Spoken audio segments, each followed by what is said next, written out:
Kaltenborn edits the news. Good evening, everybody.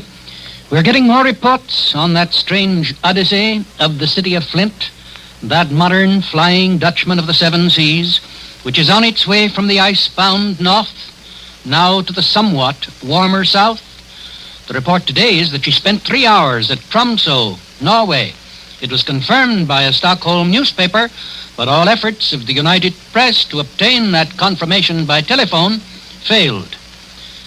It's quite possible that Secretary of State Hull is making an appeal to Norway, to Sweden, and to Denmark to release the American crew in case the ship should once again put into a neutral port. That could be done by claiming that the crew is in definite danger. And under international law, the crew of the city of Flint is certainly entitled to safety. And it is pretty well agreed that it would not be safe on board of the city of Flint if the Germans tried to take that ship either through the British blockade or more particularly through the German minefields en route to Germany. There are reports from Britain today that quote the crew of the Stonegate, which was sunk by the Deutschland and which was for a time on board the city of Flint with the American crew, as saying that the officers of the Deutschland threatened the American crew if they resisted or tried anything. That, of course, would be a perfectly natural thing for the German prize crew to do. An officer in charge of a prize crew has the right to instruct the men who man the vessel which has been seized that they must do nothing to resist the orders of the prize crew, that they must make no attempt to cripple the vessel, that they must make no resistance against the prize crew which has seized the vessel. That is the right of the German officer in charge of that prize crew, and so there's nothing particularly exciting in that report from Britain, although naturally the dispatches from Britain emphasize it as one of the things which Britain naturally wants us to know in order that we may get a little more angry at Germany for what she has done. The German official press attacks the action of the United States in the City of Flint case. The Diplomatische Korrespondenz charges that we have a double standard of neutrality. It points out that we have now banned submarines from our ports, but that we have not similarly banned armed merchant vessels. Well, the obvious answer to that charge is that submarines are armed for illegal attack and have frequently been guilty of attacks that are called illegal under international law, attacks on merchant ships, whereas merchant ships are armed only for defense, and there is not a single authenticated instance where an armed merchant ship has acted illegally in defending itself against attack. That Diplomatische Korrespondenz goes on to say, we object to German action on the city of Flint, that we don't object when the British seize our ships and take them into British ports. Well, the answer again to that is that we did not protest against the seizure of the city of Flint because we recognize the right of the German crew to seize that ship and to examine her for contraband. But we do protest against endangering the lives of the crew.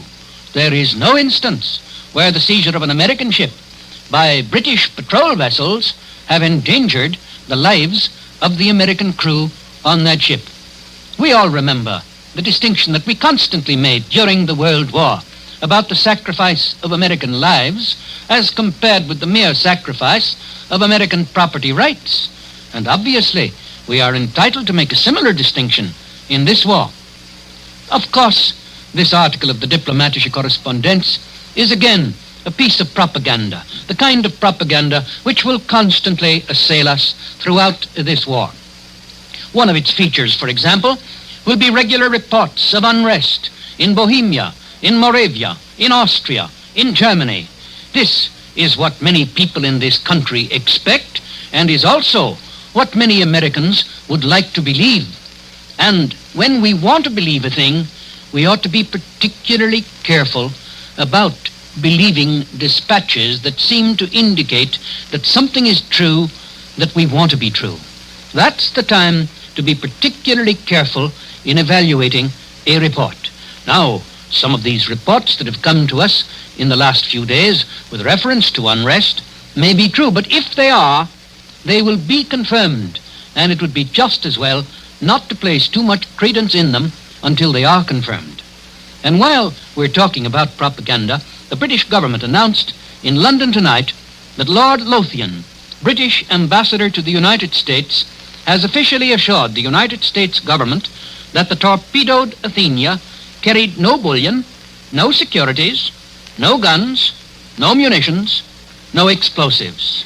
Now that official assurance, which presumably is based on the exact knowledge which the British government must have, should also quiet the propaganda that we've had in this country with reference to guns, munitions that were supposed to have been carried by the Athenia. 6 weeks ago, I was told in Washington that the House of Representatives would get no chance to debate the neutrality bill. And when I asked why, I was told that it was a question of procedure. The House has already passed a neutrality bill, and all that the United States Senate has now done is to amend that bill, and consequently, the House doesn't need to pass upon it anymore as though it were a new bill, but the House must send it to conference in order that the House conferees may agree or disagree with the Senate conferees with reference to the amendments to the bill that the Senate has made.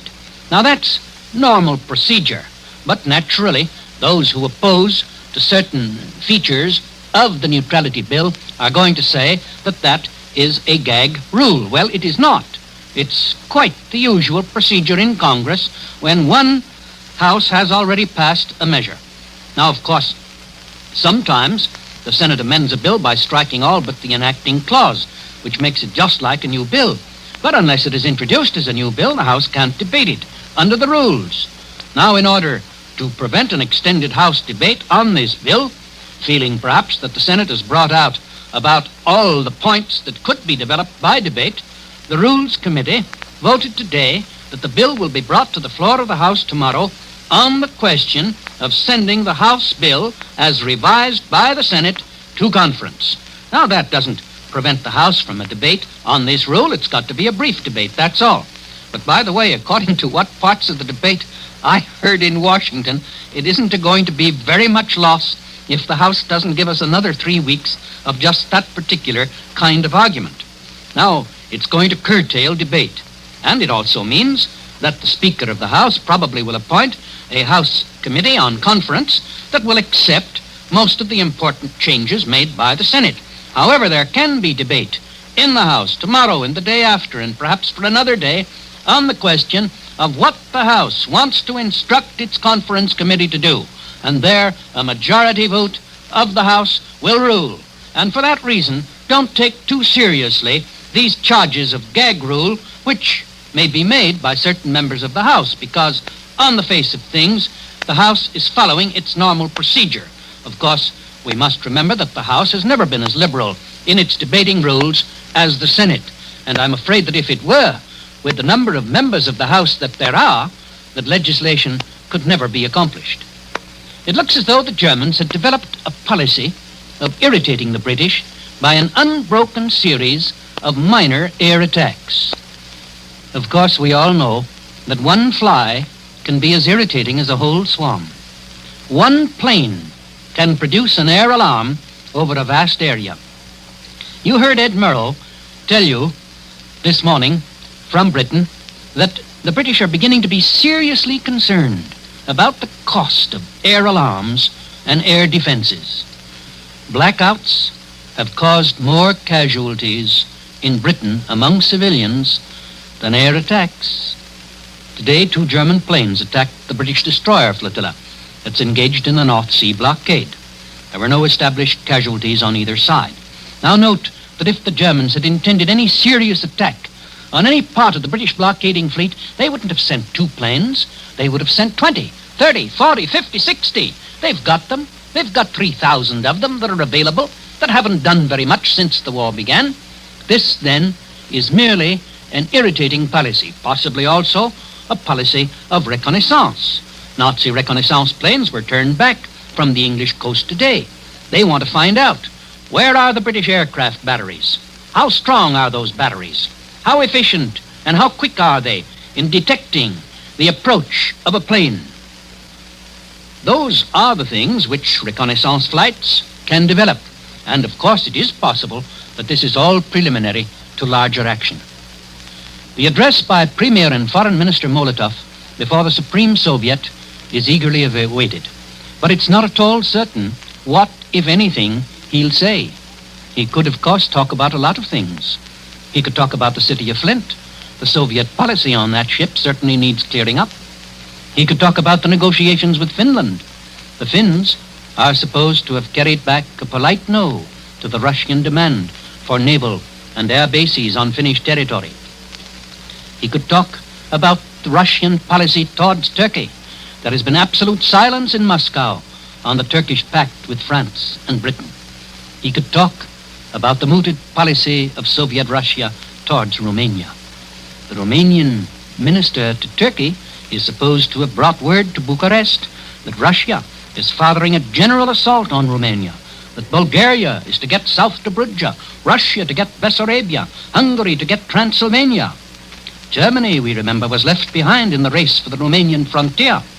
She'd like to get oil and wheat through the good offices of Stalin, but will she get it? And then Mr. Molotov might also try to talk about Russia's policy in the Far East. But Willie, good night. Now